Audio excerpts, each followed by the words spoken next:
요리할 때 반드시 필요한 캠핑용 가스를 사기 위해 파리 시내를 모두 뒤졌지만 저희가 가지고 있는 크기의 가스를 구할 수 없었습니다.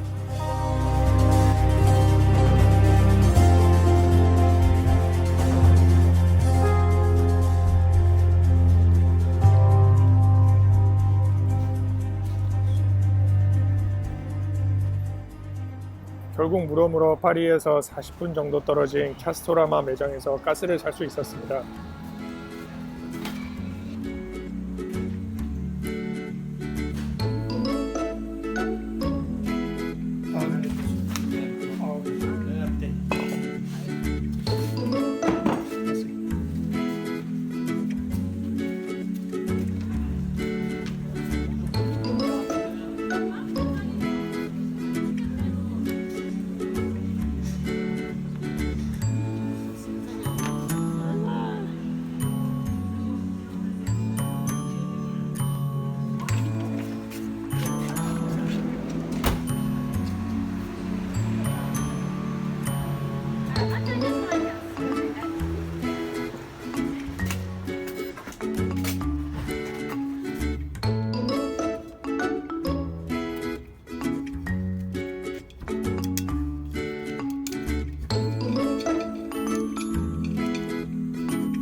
가스를 제일 저렴한 가격으로 구입하고 그곳 주차장에서 저녁을 먹은 뒤 하루를 보냈습니다.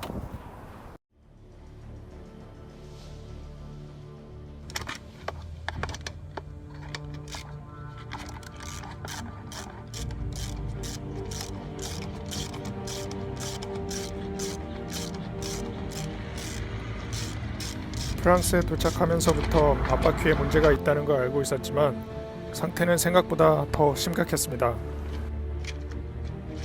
얼핏 보기에도 교체해야 할 부품들이 많았고 수리비가 상당할 거라는 걸 예상할 수 있었습니다. 이게 다 달았어요. 얘가 원래 어떤 모습인지 모르니까. 저 옆에 차 보면 빤빤하지.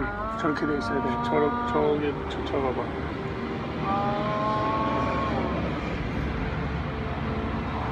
뭔가 브레이크가 이거예요? 지금 앞에 있는 거 이거? 요거 근데 이게 지금 완전히 갔어요. 지금 보니까? 이게 얘를 못 잡아주고 있어. 그리고 얘는 다 깨져 나갔어. 이거는 프랑스에서 갈아줘야 될 것 같아.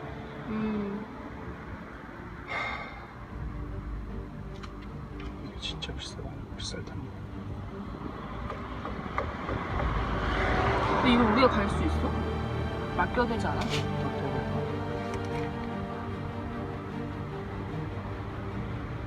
그럴 돈이 없어.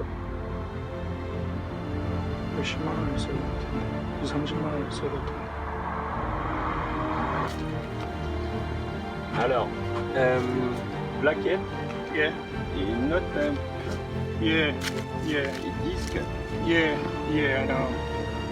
You Replace.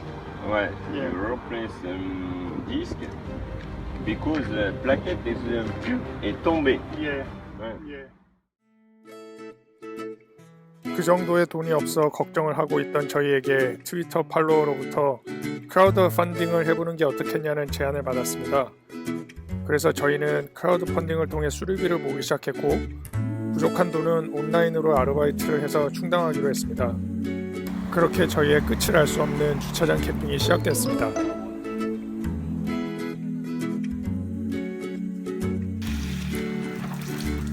필요한 물은 바로 앞 매장 화장실에서 채우고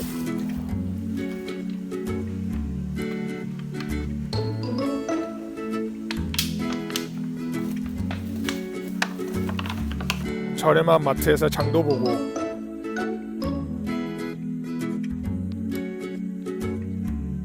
사람들도 만나 파티를 즐기며 부족함 없이 지냈죠.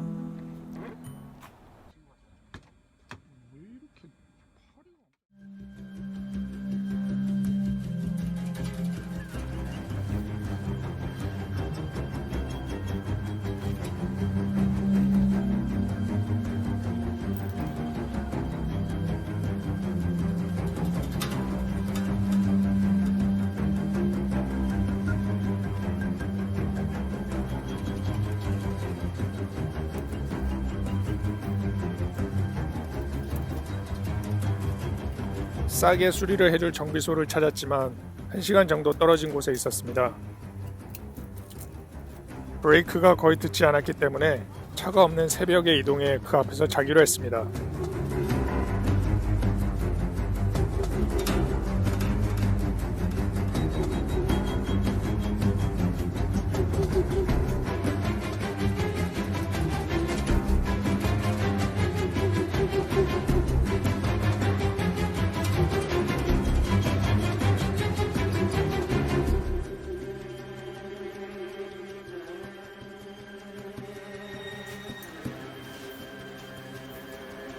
위에서 기름 집어넣고 그래서 내가 와서 직접 보라는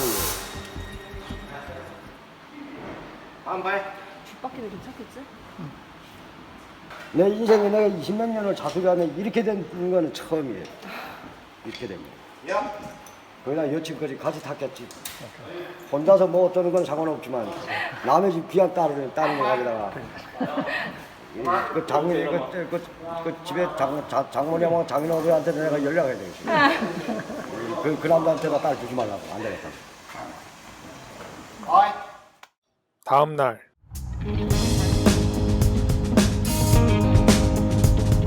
그렇게 저희는 다시 파리로 돌아왔습니다. 조용하고 안전해진 밴을 타고